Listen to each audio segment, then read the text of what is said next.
বক্সবন্দি বলে তাকে এত কষ্ট করে লালন পালন করে যখন তার মা আর বাবা কষ্ট করে বিদেশের জমিনে পাঠায় দিল, বিদেশের জমিনে খারাপ নারীদের সাথে, খারাপ লোকদের সাথে, মদ গাঁজা বিভিন্ন রকমের খারাপিয়াদের সাথে চলাফেরা করতে করতে তার যে মা আর বাবা আছে সেই চিন্তা, সেই ভাবনা সেই লোকটা ভুলেই গেছে। ওই বিদেশে চলতে চলতে এক পর্যায়ে বিদেশে বিয়ে করে ফেলছে। বিদেশে যখন বিয়ে করে ফেলছে এদিক দিয়ে যুগ চলে গেছে, মার বাবার কোনো খবর নেয় না, সন্তান মা বাবার কোনো খবর নেয় না। এমত অবস্থায় 2 যুগ পড়ে গেছে। 2 যুগ যাওয়ার পরে তার উপরে এমন একটা গজব চলে আসছে আল্লাহ তাআলার পক্ষ থেকে। ওই সন্তানের আবার যৌবন শক্তি কমে গেছে, আর যৌবন শক্তি নাই। যৌবন যখন আল্লাহ কাইরা নিয়েছে, তার বিবি, বিদেশি বিবি তাকে ধাক্কা দিয়ে মাইল করে দিচ্ছে, যাও তোমার সাথে আর কোনো সংসার নাই, তোমার সাথে আর কোনো মহাব্বত নাই, তোমার সাথে আর কোনো প্রেম ভালোবাসা নাই। আর ওই এমন অবস্থা হয়েছে সেই দেশে থাকার কোনো ব্যবস্থা নাই। চিন্তা আসলো এবার, আরে পৃথিবীর যত মানুষ আছে সব মানুষ যদি আমাকে বিদায় দিয়ে দেয়, আমাকে তাড়িয়ে দেয়, আমাকে লজ্জিত করে, একটা কথা মনে রাখবেন, সকল মানুষ যদিও তারা দেয়, তার জবানের মধ্যে চিন্তার মধ্যে আছে ওই যে আমার দেশের মধ্যে যে আমার মা বাবাকে রেখে আসি, ওই মা বাবা কোনোদিনও আমাকে ফেলে রেখে ফেলাইয়া দিবে না। ওই মা আর বাবা তাকে কোনোদিনও কি করবেন না, ফিরাই দিবেন না, তাকে সন্তান বলে অস্বীকার করবেন। চিন্তা চলে আসছে কয় যুগ পর, 2 যুগ পর।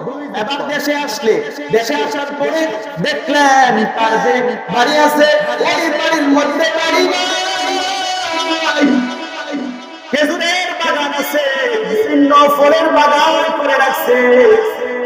ওই বিভিন্ন ফলের বাগানের মালিক বিভিন্ন ফলের গাছে পানি দেয়। এবার যুবক ডেকে ডেকে বলে, ও কে আছো? এই বাগানের মালিককে, বাগানের মালিক ডেকে ডেকে বলে, আমি তো সেই এই জমিনের এই মালিক, এই বাগানের মালিক। আর ডেকে ডেকে বলে, না না, আপনি যার থেকে কিনছেন সেই লোকটাকে বলে, দীর্ঘদিনের কথা, আমি তো একটা বৃদ্ধ আর একজন বৃদ্ধা মহিলার কাছ থেকে এই জায়গা কিনেছি। বলে তাদের কোনো খোঁজ খবর আসেনি, বলে তাদের কোনো খোঁজ খবর নাই। কিছুদিন আগে, কয়েক বছর আগে ওই বৃদ্ধা মহিলার স্বামী দুনিয়া ছেড়ে বিদায় নিয়ে অন্ধকার কবরে চলে গেছে। এই কথাটা শোনার পরে বাবার মৃত্যুর খবর সন্তান নিজে শুনতেছে। আবার বাগানের মালিক ডেকে ডেকে বলে, চাচা আমার, ওই বৃদ্ধ দুনিয়া ছেড়ে বিদায় নেওয়ার পর ওই বৃদ্ধা আমার কোনো খোঁজ খবর আসেনি বলে আসি।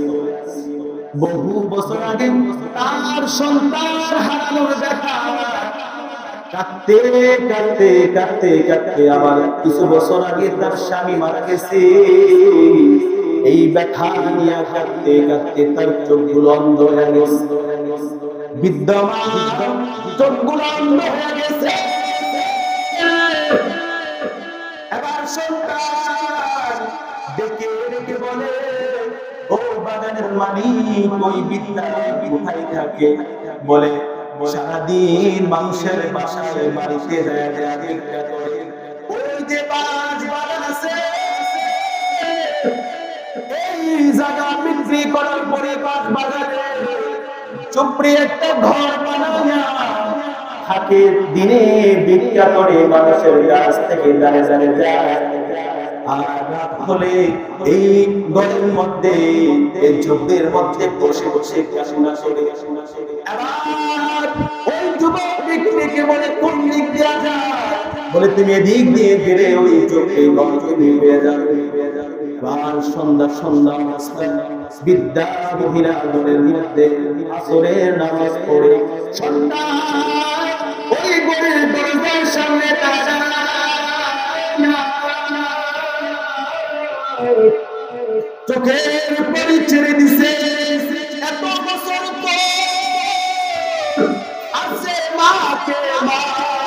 করে ডাকতে পারে না, কিভাবে ডাকবে? তার তো সাহস হয় না। মা আবার আসরের নামাজ পড়ে ওযু করিয়া যে নামাজ বিছাইয়া নামাজ পড়লো, নামাজ পড়ে দুটো হাত আল্লাহর সামনে তুলে দিয়েছে। আবার আল্লাহকে ডেকে ডেকে বলে, মালিক, বহু বছর আগে আমার সন্তান হারায়া মার থেকে সন্তান তুমি কায়রা নিছো, কিছু বছর আগে আমার স্বামীকে তুমি কায়রা নিছো, আমার সম্পদ যা ছিল বিটা মাটি গুলো তুমি কায়রা নিছো। ও দয়ার মালিক, আজকে নামাজ পড়ে আমার সন্তানের জন্য দোয়া চাই, এই সন্তান যেখানে আছে তুমি ভালো রাখো, আমার সন্তানকে আমার কাছে ফিরায়। মারে আর্তনাদ গুরু সন্তান দরজার সামনে দাঁড়িয়ে চোখের পানি গুলো ছেড়ে দিচ্ছে। সন্তান ডাকতেছে, সন্তান কাঁদতেছে, মা কাঁদতেছে, মা বই কাঁদতেছে। সন্তান আর মনের ভিতরে এই দোয়া শোনার পরে একটা আনন্দ পাইল। মাকে ডাকতে বলে, মাগো আমি তোমার সন্তান আসছি গো, আমি তোমার সন্তান, আমি আসছি এত বছর তোমাকে আমি খোঁজ খবর নেই নাই, আমি সন্তান থাকতে পারি না। আমার সন্তানকে এই সন্তানের আওয়াজ পাওয়ার পরে মা ডাকতেছে, সন্তান আছে আমার বুকে, আমার বুকে আইলে সন্তান, আমার বুকে, আমার বুকে সন্তান মা দুই যুগ করে তাদের বিরোধ হয়েছে। প্রেম ভালোবাসা সন্তানের মায়ের ভিতরে চলছে। সন্তানের মা এবং দুই জনে মহব্বতের সাথে কান্না আর কান্না,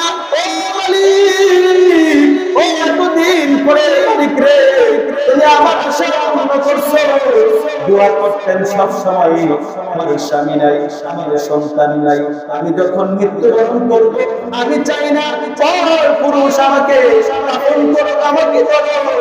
আরে আজকে মালিক তুমি আমার সন্তানকে আমার কাছে ফিরায় দিয়েছো, আলহামদুলিল্লাহ।